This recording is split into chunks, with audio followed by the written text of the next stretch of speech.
গতদিন ছোট্ট একটা ভিডিওর মাধ্যমে দেখিয়েছিলাম বিফোর ফিউ ডেজ অ্যাগো, এই দুইটা জিনিস একটা সেন্টেন্সে ব্যবহার করা যাবে না, তাহলে আপনার রিডান্ডেন্সি হচ্ছে। আপনি এখানে ছোট্ট একটা ভুল করছেন।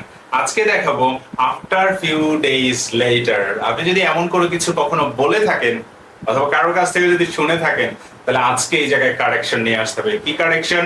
আফটার যখন বলছি তখন আমার লেটার বলার দরকার নেই, অথবা লেটার যখন বলছি তখন আফটার বলার দরকার নেই। আপনি কি করছেন?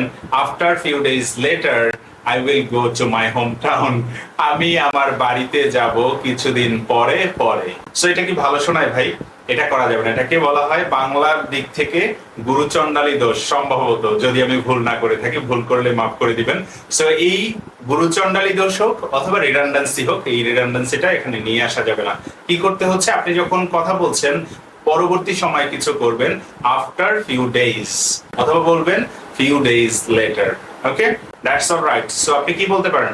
Few days later I will go to my home town, অথবা after few days I will go to my home town because there is an Eid vacation. So আপনি কি করছেন? দুইটার যে কোনো একটা ব্যবহার করছেন একটা বাক্যে। রিডান্ডেন্সি করা যাবে না। আপনার বন্ধু বা অন্য কেউ যদি এই ভুলটা করে থাকে, তাহলে এখনই ভিডিওটা শেয়ার করে দিন, সে যেন সচেতন হয়ে যায়। একই সাথে আপনার নিজেরও এই ভুলটা করা চলবে না। Thank you so much for watching this video.